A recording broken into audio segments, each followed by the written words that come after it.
mine omutima wasalansawo nobolidda olinsangawo omubiri gwogusalansawo love you but I swear se omutima wasalansawo nobolidda olinsangawo omubiri gwogusalansawo I love you but I swear Okay, bismillahirrahmanirrahim. Assalamu alaikum wa rahmatullahi wa barakatuh. Mbanirizaako abakotegatsako akadde kano ku Extra Digest mugoba nsonga. Nze Ibrahim Kasa era nga tuli mu studio wano gye bayise Coffee Shop Avenue. That is in Machindi, Salama Road. Wetusanze omuyimbi amanyiddwa nga Kevin JEMBA gwe tugenda okubanga tunyumyamuko naye.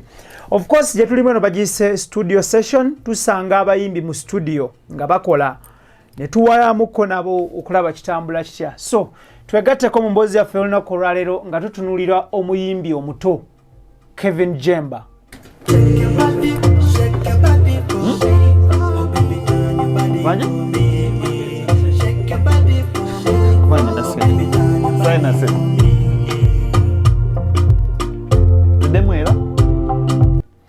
Yes, Kevin, nkwanirizaako ku show.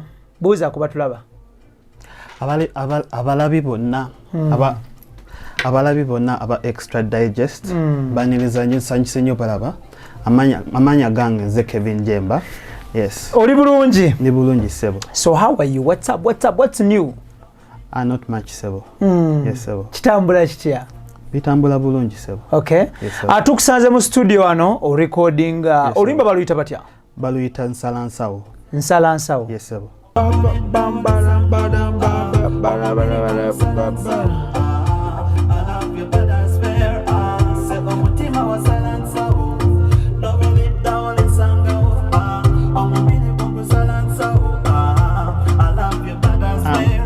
Is love you but I swear then the second one is I love you but I swear. Literally meaning what? Literally meaning omuntu wakitwala literally kilo kitegeeza nti no omanyi kusala cutting bags bubbi kitegeeza bubbi pickpocketing. Yes naye in the context of this song kitegeeza bwolaba omuwala omulungi mu club oyagala muspendingako sente akujjako of course akutwalako sente akujjako sente omuspendingako sente nyingi. So basically it's tokitwala literally naye concept zifaanagana. Yes, so basically yeah kitegeeza ekyo. Yes. So inspiration y'oluyimba luno evaawa? Inspiration siyinza kutwala credit kubanga siyinze yalwandiika. Maybe Alvin Keys tujja musanga somewhere ajja tugamba inspiration ye. Okay. Yes sir. Omubiri gwogusalansawo love you but I swear se omutima wasalansawo nobolidda olinsangawo omubiri gwogusalansawo I love you but I swear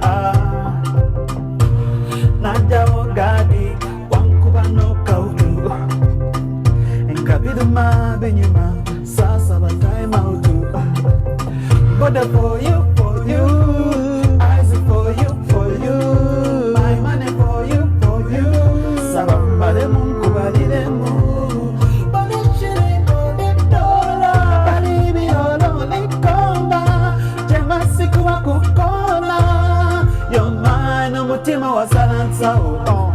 Briefly, who is Kevin JEMBA? Kevin JEMBA is a passionate love of music. Badde nkikola banga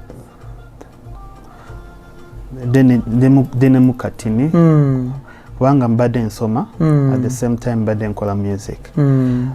Also I'm the first born of 5 ewaka. Yeah, what else can I say? Those are byebyo. Bakuzaala wa? Banzaala Entebbe. Entebbe yes. Weddira ki?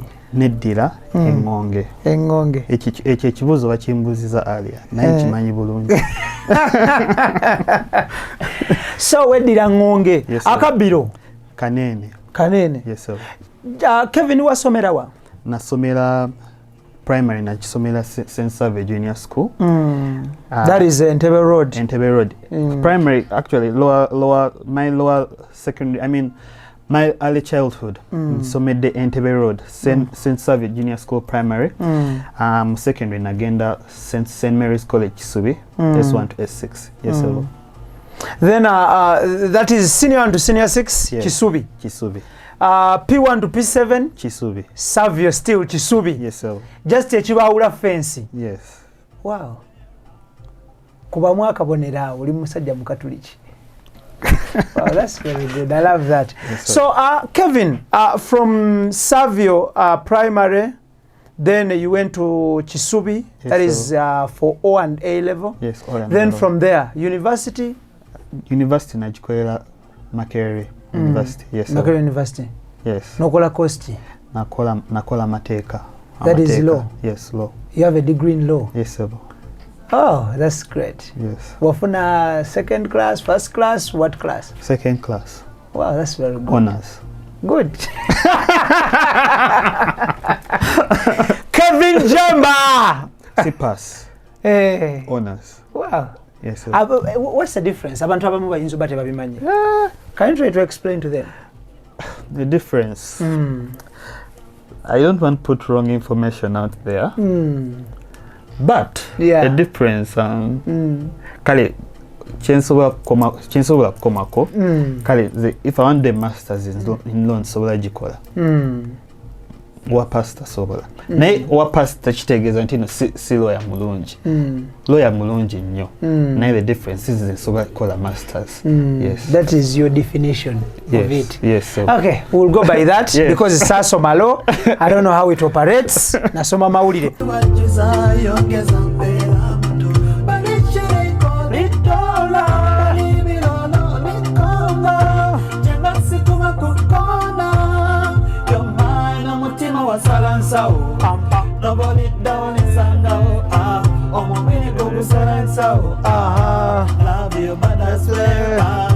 So Kevin, tuwulira nti after someone doing law from any university in Kampala, of course eri accredited. Yes. Ate ngeri certified by the the National Council of Higher Education. Yes, after law, ngokoze degree yo, yes, you go to LDC. Yes, sir.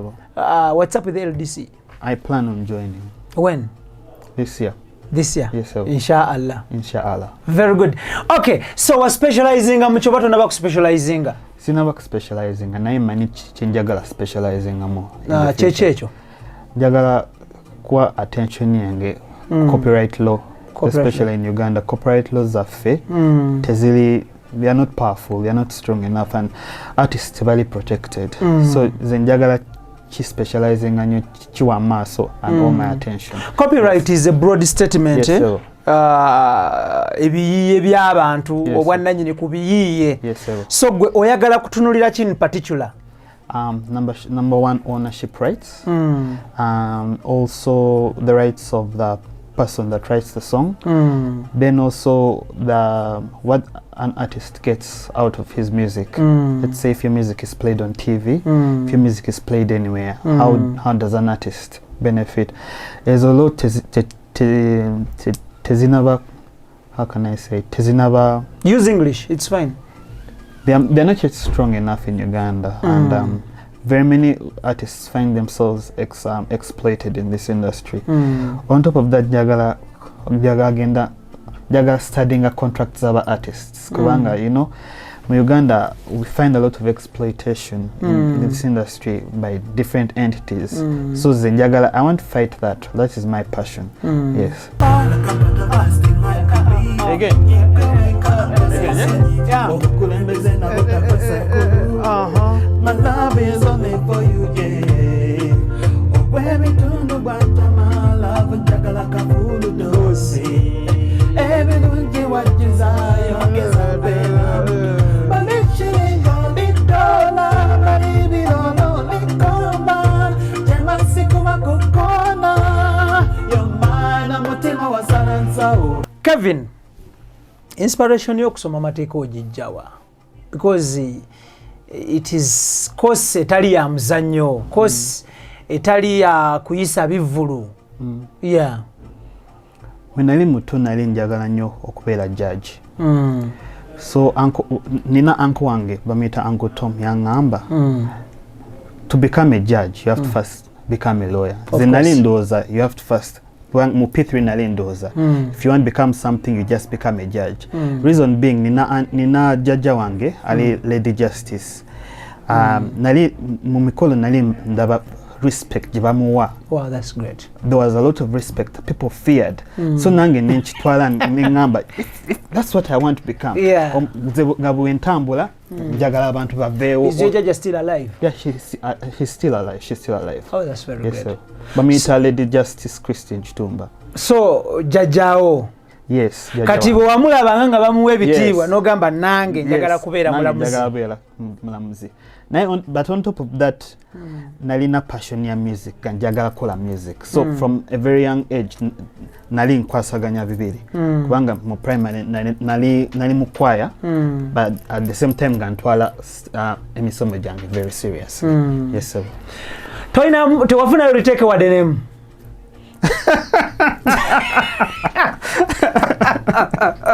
For purposes of this interview, nedda safu na retake. Never know Mr. Lawyer. So, nzikirizibwa ku addressing nga lawyer kati nga counsel. Osobola kumpita lawyer. Naisi nafuka advocate.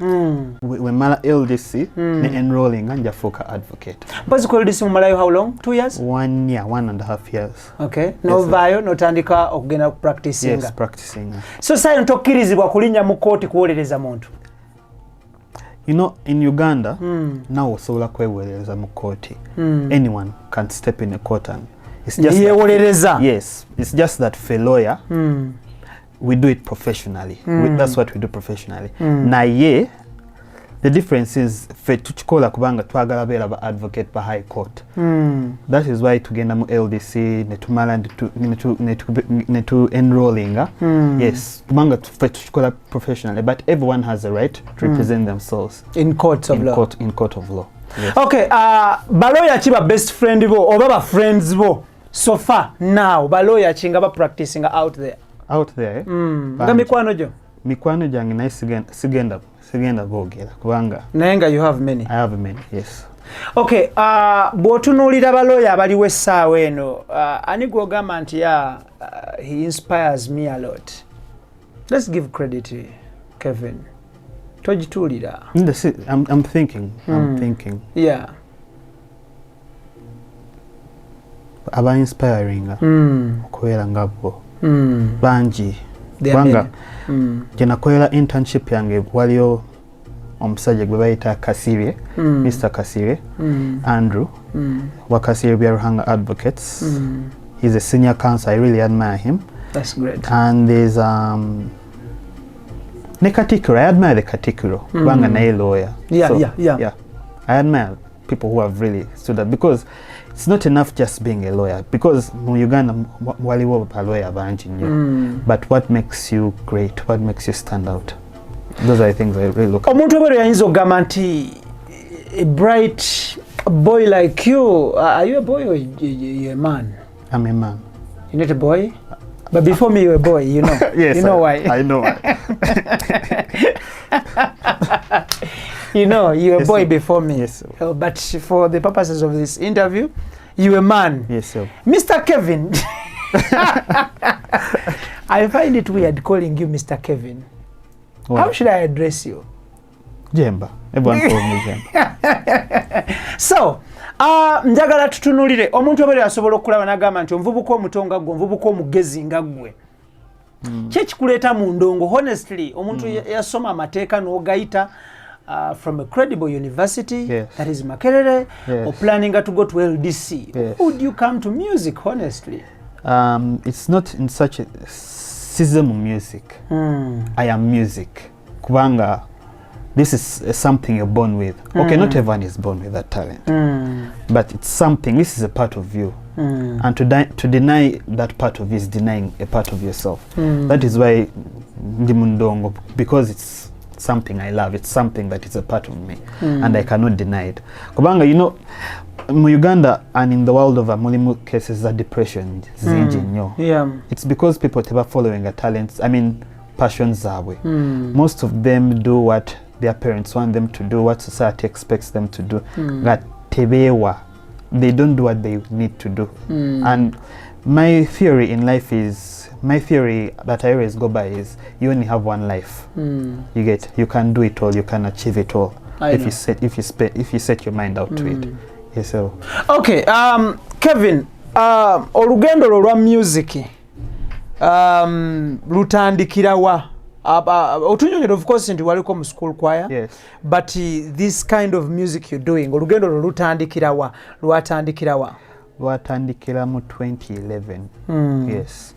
Na first studio nakoleramu Good Enough Productions. Simanyi oba ekyaliwo. That is AD and Pato Ngoni. Yes, na AD ya producing oluyimba.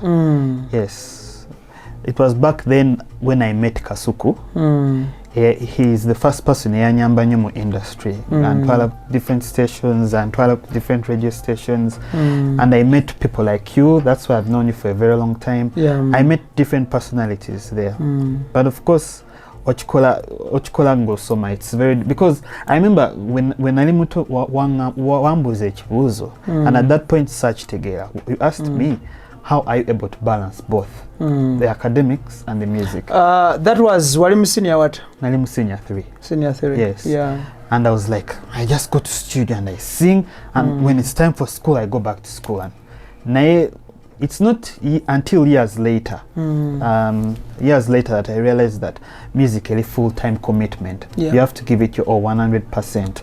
So that's what made me start weighing my options. So from there I've been in various studios, nakolera Fenon, nakolera Swangs Avenue, nakolera Boris Productions, nakolera where else, M-Town Records, M-Town Records bakwanu bange nyo, and my last project njikolede mpaka. Na actually I think I've forgotten some studios. Waliwo ne King Kong, nakolera mu King Kong Entebbe. Nowadays waliwo Tattoo Pala. Wakakola enyimba meka Kevin in my life? Till to date. Is there a video? All together? All together. There could be around 30 something. Are you sure? Yes, 30 something. But I've released officially 12. 12? Yes. Zirendala tunazifulumya? Sinazifulumya. Okay, basi bane banyaba batulaba tuli ku Extra Digest mugoba nsonga nze Ibrahim Mukasa, Kevin JEMBA mukwano gwange. Nasisinkana Kevin nga ali mu senior 3. Senior 2, senior 3.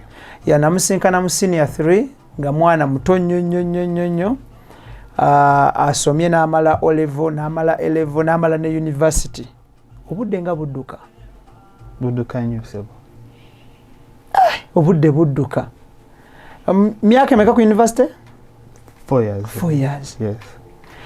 So, nentegera Kevin ne tujja nga bambi tukwasaganya mpola yali mwana mutonga, he cannot even express himself, if you remember very well. Yes. But olwaleero is a big man. Nsazeewo munoonyeeko. My first interview with Kevin twagikola ku Star TV. Yes, sir. That is a program called Chigunda. Yes, sir. At night. Yes. So this is our second interview with Kevin. This is the third interview. Are you sure? Yes, Twakolayo concert Makere, where you interviewed me. Oh! Nalaba abana ba university nga babuuka bangi nnyo. I was like, n'abasobola bano. The boys were so high. Lwaki abana ba university babeera so high? Simanyi. Tebalina Katonda. Hey. So they were so high. Bali babuuka bali banywedde ki? Such together. Soda. Omanyi a lot of sugar. When you take a lot of sugar, so this is our third interview. Yes, sir. So nsazeewo nonye Kevin mu studio. Tunyumyamuko naye tulabe how he does things. Kitambula kitya. You have a collab with Cindy? Yes, najikola 2015. 2015? Yes, sir. Ngoli mchakumeka? Nali mu VAC, S6 VAC. Okay. Joining. Actually, that was before doing pre-entry. Yes. To the university? Yes. Collab yo ne Cindy yakutuusawa? Si wala. Yeah, kubanga twalina mu problems. sine Cindy naye mu promotion tetwa promoting eyo collab bulungi oluyimba temwalutambuza twagezaako lutambuza naye twafuna obuzibu so and at that point nina kujoininga university so I had to drop one. I had to continue attention. I had to continue just like nina yo crisis kati kubanga anchayimba but again you have to join LDC and you cannot do both. You have to sacrifice one. Maybe manager wange Ivan Bukenya, maybe if he can step up ekintu nekitambula. Manager wa mwitani? Ivan Bukenya. Salute Ivan Bukenya, my brother. Yes, Chakabinyo. Yes, okay, so Kevin, wafuna otya Cindy okola kolabeno because Cindy is a big artist. Mchala wa Kabinyo. Yes, sir. She's a superstar. Nalina mkwano gwange bamwita Success ya umula. Bambi kitalo nnyo. Success the writer. Yes, Success the writer. So yamunonyako. Actually yangamba nti no sobola gikufunira ne mugamba impossible. Tosobola. And in a week's time I had a meeting with her Kuchaligonza in her stores and the elder sister kubanga managing and we set a date when she would come to studio. So twakolera olimba nankulabye ewa Boris. So twagenda mu studio katono. So in my head Nalindo was starter sobola kutoka wano tasobola. And indeed the first time those are yali busy, but the second time I was very surprised to see her there. Actually session yang in Jukila I had to first sing before she could come because when she came abantu bali banji outside the studio nga bagala laba star bagala laba celeb nga bagala kulaba gwe nedda Cindy nga bagala ateg they just Kevin JEMBA. Okay, so studio chali kitya the energy the queen herself. Cindy is very talented. I've never seen anything like that in my life. Kubanga hey king herself, not queen herself. The king herself. Yes. Kubanga, I remember I was there. Nali ntude kukatebe. Party yanga mazeji. But at that time, Olabe even now struggling amu Uganda. Naye I'm better than I was. But at that point, nali simanyi kwogera Luganda. Lwaki Luganda lukusumbwa by the way. Lwaki olulimi Luganda lukusumbwa. Ate ng'oli musajja Muganda edire ngonge. Owulira amasomero genjogeddeko bali tebakkiriza kwogera Luganda, only English. And newaka, I think the problem even at home twali twogera Luzungu. So ne taatawo ayogera Luganda n'engero n'agera ne bwakuba essimu agamba eradde ssebo kati gwe obuzibu buvaawa. It's just adjustment, mindset. But of course, in the last 1 year, in the last 3 years, mindset young intends okuchoka.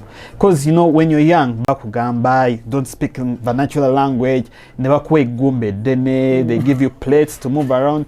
So your stigma from when you're young. So that is at which school? That was at Xavier. Yes.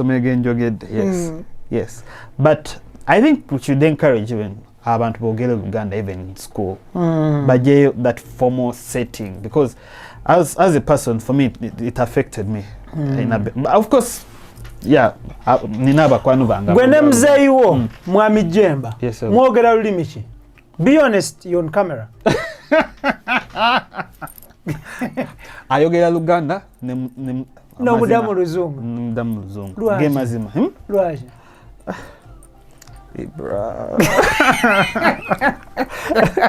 Kubanga it's simple for me, as in it's just simple. Kwankuba knockout Ngabiruma binyuma sasa ba time out bode for you.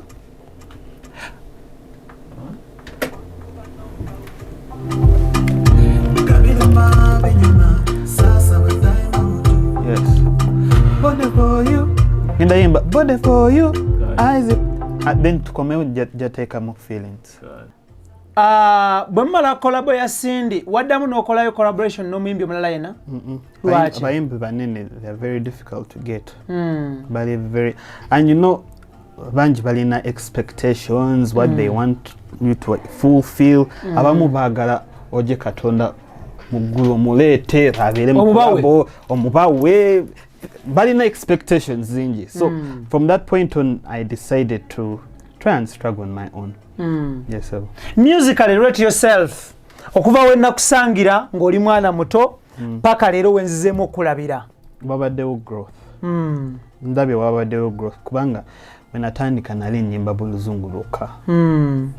My theory, my policy was I have to sing my own song. Sagala nyimba nyimba z'abalala. But as time went on, I got to listen to different people that told me, you're targeting a specific demographic and you have to cater to their needs. But I'm happy kubanga Uganda really nowadays omuntu asobola yimba mu luzungu naitawo. Yeah, but back to your question, I believe there's growth mu music wange. Okay. Yes sir. Between the following people, your siblings and your parents and your friends, bewasoma nabo ku university, yes, primary and secondary, who is your number one fan? Mu clusters ezo nga bwenzimenye, who is your number one fan? My family. Your family? My dad is my number one fan.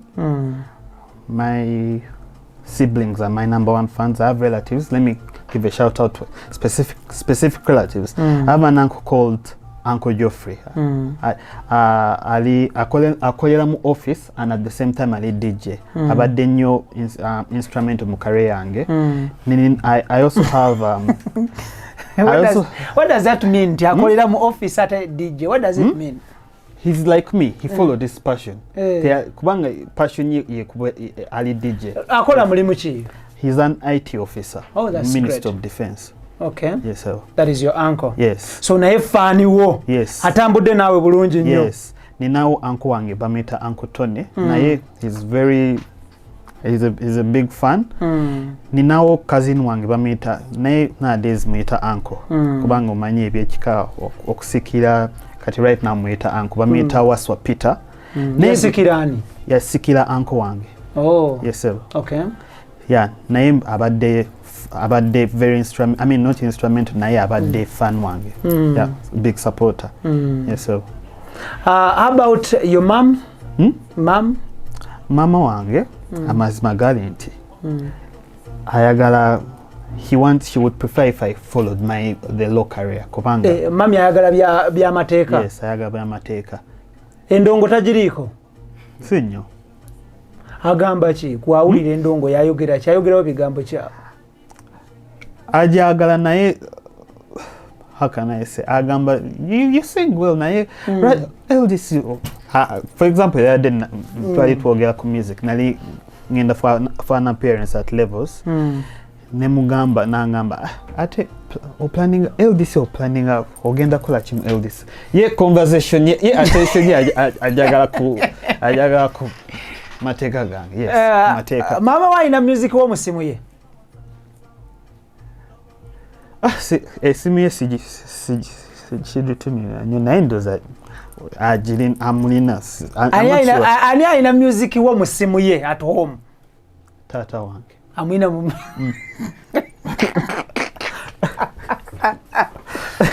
How about your siblings? Even my siblings. Nayo sibling wange bamita Nicole, very supportive. Waliyo Eugenia, waliyo Michelle, ne Conrad. Batambudde nawe mu ndongo. In my previous song, ba siblings bange Eugene ne Michelle bali ba dancer. Oh. Akayimba bakayida ganja bali ba dancer. Bobateekamu. Ye nabateekamu. Bawulira batya? Bali happy kubanga I always admire balina ekitone ekyokuzina. So I was like, you know what, why don't you just come in my video? So mama we yayogera kingo bataddeko mu video wamusaba? It was lockdown. So there was nothing much to do, so tiafayo. Muyimbi kigwalagadde collaboratinga naye wa abanene wane Kampala. E Kampala?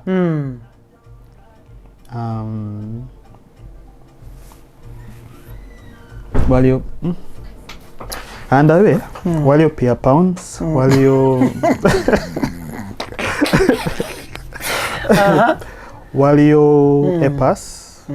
Okay. Nabadde njaga kola ko ne sim. Who else?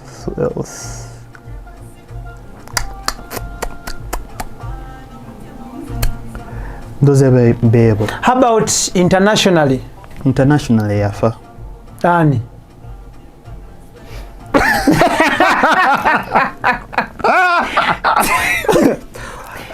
Guess. Yali ani. Guess. You guess. Michael Jackson. Wali omwaga. It's not bad to dream. But that's my Nenga ya kukola bubi. Michael Jackson ya foli muchakumeka. And Nalim S2. Oh, sorry, Bambi. How did you feel? Hey, that was a very dark period because I grew up loving him so much. Now I have my other idols that are still alive. Yes. Like who and who? There's Madonna, there's Prince, Walio, Prince Yafa, sorry. Prince Yafa. Walio, else. Walio Pink Moizanyo. Walio, Janet Jackson, Lionel Richie. Body for you, eyes for you, my money for you. Sabambale mu kubalile mu.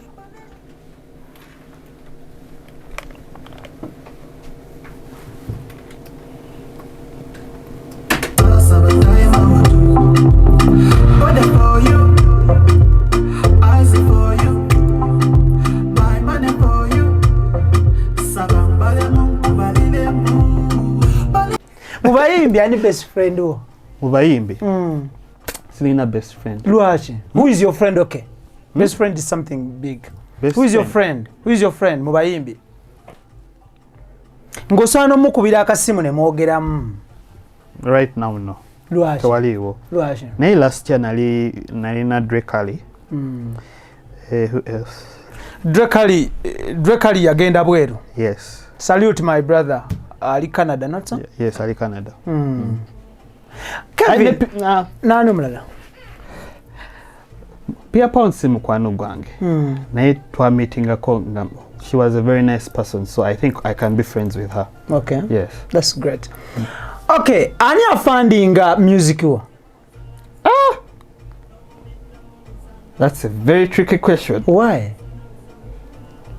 So simple. I have family support. Just now I have family funding and support. While you're in life, there are things you keep to yourself, like secrets. Now that is saga abantu ba sabotaging ba manye. So this is the one. Kare. So family supports you. Yes. How about school? School. Same family. Family. Yes. Kati gwe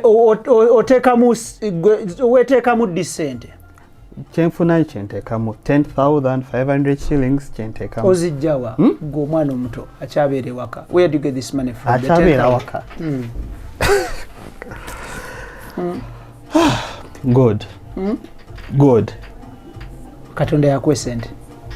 Osabirawa. Osabirawa. Ugonga. Church. What's the name of the church? Buganga Parish, Entebbe.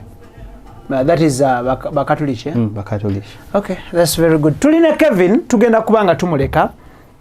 Of course, you still live at home, ochali waka? Yes, I'm still at home. Ovayo di waka? This year. Those are this year. God willing. Lwachi oyagala kuvayo? Lwachi oyagala kuvayo? Because I have to start my life. I have to start my life. And what does starting life mean? Starting life. Even now you have life. Starting life. Starting life is being like starting, how can I say it? Starting, I want to say family. Just being independent and self-sustaining. Okay. I'm looking at independent self-sustenance. Yes. Bw'oba toli mu kuyimba, what do you do? What do I do? Business. Business. There's a family business I help out. Okay. Yeah, yes.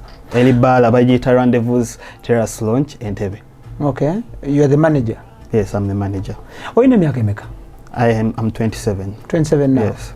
Okay, Kevin, njagala tukuleke, but before we go, wakakola yo launch mwiringa yali launch yali cheyo je wakola Makerere. Well, There was a kanjiite concert. It was a concert. How was the turn up? It was I can't say, okay, for a person that is like me that's not known, that was massive. Yes. Full of students, SFC soldiers, because that was the time they didn't want people to hold concerts. Mulifana ni mbalawe mukwe batinda batulina mulifana we. Ngamanyi ono si student. Ono yabawa. Yes. Bajja batya. How did they come? That period when they didn't want people to hold concerts. Lockdown. It wasn't lockdown, it was 2019. There was some thing going around with the Nope, Ngabogera ku Nope, where they didn't want people to have large gatherings. Yeah. So ba SFC soldiers ne bajula mu kivulu kyo. Tebajula mu kivulu. I simanyi oba bali ba SFC. They could even have been border drivers. Naye natunira face gangamba. These are red eyes. Very suspicious. Nabatyamu. I was very, yeah, I was scared. Kevin. Fly like a butterfly, sting like a bee. I love it, but I swear, cause baby fly like a butterfly, sting like a bee. Yeah, gweka ankwa sensonyi, obukulembeze na butagwe senkulu. My love is only for you, yeah. Tugenda kubanga tukuleka. Yes, sir. But njagala kutumira ku taatawo. Yes, sir. Njagala kutumira mama wo, njagala kutumira baganda bo. Ne ba relatives bo. Yes, sir. All your uncles, your aunties, your cousins, ba nephew ne ba niece bonna. Yes, sir. And your fans out there. And to those people abatambudde naawe in your music journey. Yes. Ababadde naawe. Special shout out to them. Then sisobola kwerabira kutumira bantu be wasoma nabo abasigadde nga batambula naawe. That is very good. Yes. Ubako busemba eri bana Uganda tugende.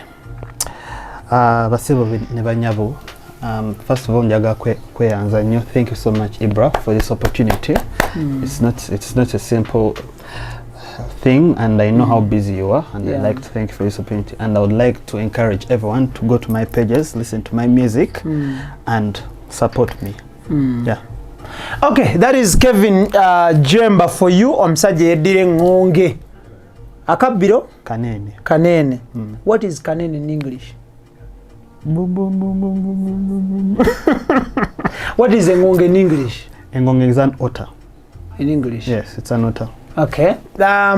So omusajja Muganda naye oluganda lumusumbuwamu. Kufune lumusumbuwamu sinyo. So nkufunireyo omusomesa w'oluganda. Yes. Gundi ajja kusomesa oluganda is very good. Solomon Kawesa of NTV. Mumunoonyeko ajja kusomesa oluganda is very good. Is very good mu luganda ajja kusomesa. Yes, sir.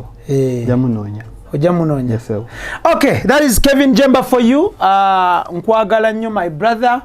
Oli musajja wa kabi nnyo. Yes, sir. Tujja kuba twongera okunyumya. Ntumidde nnyo family yo, ntumidde nnyo mikwano gyo. Yes, sir. Oli musajja wa kabi nnyo. Wetuli anytime manager wo musajja yeddira engabi tumiddeko Kenya. Yes, sir. Musajja wa kabi nnyo. Ntumirako ba producer abakuyambako. Yes, sir. Yeah, bonna ba kabi nnyo nnyo. Tujja kubanga tuwongera okukwatagana. Kale, sir. Extra digest mugoba nsonga. Mbagaliza birungi byerere mubere bulungi. Mweraba. Special thanks to Idris, Daniel, Keith, and Tony. Muri bakabi nnyo. See you next time. Assalamu alaikum wa rahmatullahi wa barakatuh. Omubiri gw'omusala nsawo, I love you but I swear, Pam pam pam pam pam pam pam pam pam pam pam pam pam pam pam pam fly like a butterfly, sting like a bee. Yeah, gweka ankwa sensonyi, obukulembeze na butagwe senkulu. My love is only for you, yeah. Ogwebitundu gwantama, love njagala kafulu dozi. Ebirungi wajjisa. Thank you.